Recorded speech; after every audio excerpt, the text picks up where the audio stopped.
Toute nouvelle vidéo les gars, et aujourd'hui on se retrouve pour une vidéo qui va parler des poules en hiver, ou plus précisément des poules si vous n'avez pas vu ma première vidéo. Donc ça va être vraiment un top, oula arrête de me piquer toi. Ça va être un update si vous voulez 6-7 mois après que je les ai eus, comme ça j'ai beaucoup plus d'informations et beaucoup plus d'expérience, comme ça je vais vous dire un peu tout ce qu'il y a à savoir sur ces animaux qui sont franchement cool à élever, mais qui sont pas si faciles que ça. Je vous explique ça. Donc déjà la poule, c'est un animal qui va vivre entre 8 et 10 ans en captivité dans des élevages industriels, mais si vous vous en occupez bien, elle peut vivre jusqu'à 12 ans. C'est un animal qui est quand même pour la plupart assez, comment dire, donc en fait ce sont des animaux qui sont domestiqués depuis très longtemps, donc ce sont des animaux qui ne sont pas du tout peureux, c'est-à-dire que là je m'approche d'elle, hop hop hop, elle s'approche de moi, etc. Vous voyez tout à l'heure, il n'y a pas de problème là-dessus. C'est des animaux qui peuvent vraiment, je vais pas dire que c'est comme un chien parce que ce serait pas vrai, mais c'est des animaux vraiment qui égayent votre jardin et qui finalement font des super animaux de compagnie.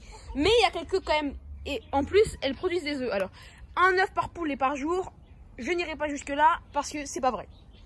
En hiver, c'est sûr que c'est pas vrai. En été peut-être. Donc déjà, il faut que plusieurs choses, que l'environnement, leur poulailler, c'est-à-dire, soit très propre. Il faut que vous leur donniez une alimentation super bien, on va en venir jusqu'après, et il faut qu'elles aient un environnement quand même. Donc en élevage, il faut savoir qu'ils gardent les poules un an, parce qu'au bout d'un an, comment dire, elles sont un petit peu moins productives. Ils gardent les poules 18 mois, et après ils les tuent pour la pâtée pour chien en général, ou pour chat. Voilà.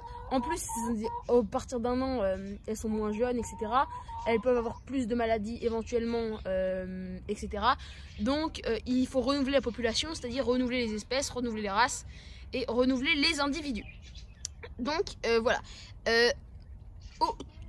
Au bout d'un an, elles vont pondre moins. Bon, là, je vais m'approcher d'une poule pour que vous ayez une vue un petit peu mieux.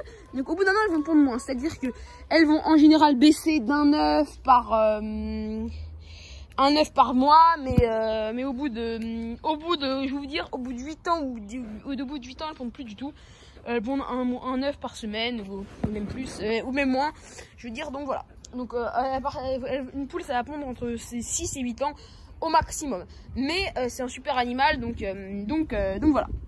Donc nous, c'est quand même un animal qui a ses contraintes, mais qui a aussi ses avantages. Donc un œuf, voilà, un œuf par jour et par poule, on n'irait pas jusque là. On va dire, moi, vous voyez, la moyenne que j'ai sur 4 poules, j'ai 2 ou 3 œufs par jour. Donc vous voyez que elles alternent. Donc voilà. Donc ça c'est quand même à prendre en compte. Mais c'est pas un animal qui va vous revenir cher. Pas de animal qui va vous revenir. Une poule, ça coûte 20 balles. Alors, moi, je vous conseillerais plutôt de prendre Magali. Je vais vous expliquer pourquoi. Donc, vous voyez, elles ont chacune leur caractère. Pourquoi? Parce qu'en fait, elles ont... Bon, alors, j'ai d'attraper, elles ont une bague. Bon, oui, je disais. Elles ont une bague d'identification. Alors, j'ai pas réussi à la choper. Mais, vous voyez que... Bon, je sais pas où elle est, sa bague. Ah, elle est là.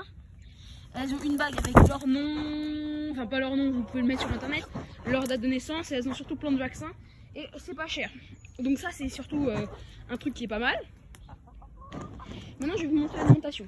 Donc il y a surtout un inconvénient, c'est que le jardin c'est une calamité, c'est-à-dire que en fait, quand elles vont arriver, elles vont gratter, et vous voyez qu'elles vont totalement déterrer, donc vous allez devoir, bon en hiver en général il n'y a pas trop d'air, mais là c'est une catastrophe.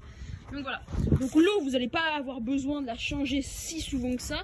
Vous pouvez la changer tous les 3-4 jours, c'est bien. Vous pouvez faire ça tous les jours, par contre, enlever, parce qu'en fait elles aiment mettre de la terre dans leur eau. Donc voilà, donc il n'y a pas de problème, au pire elles vont boire au bassin, etc.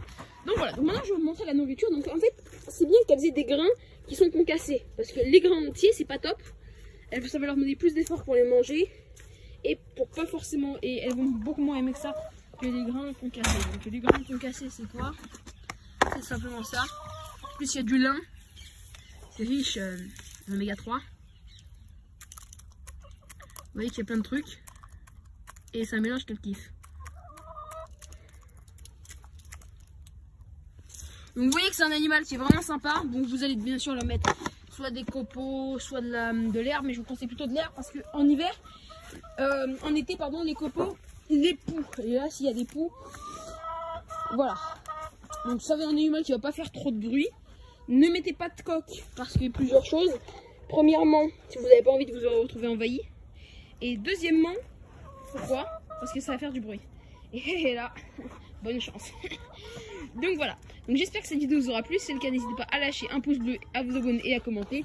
On se retrouve pour une prochaine vidéo. Ciao!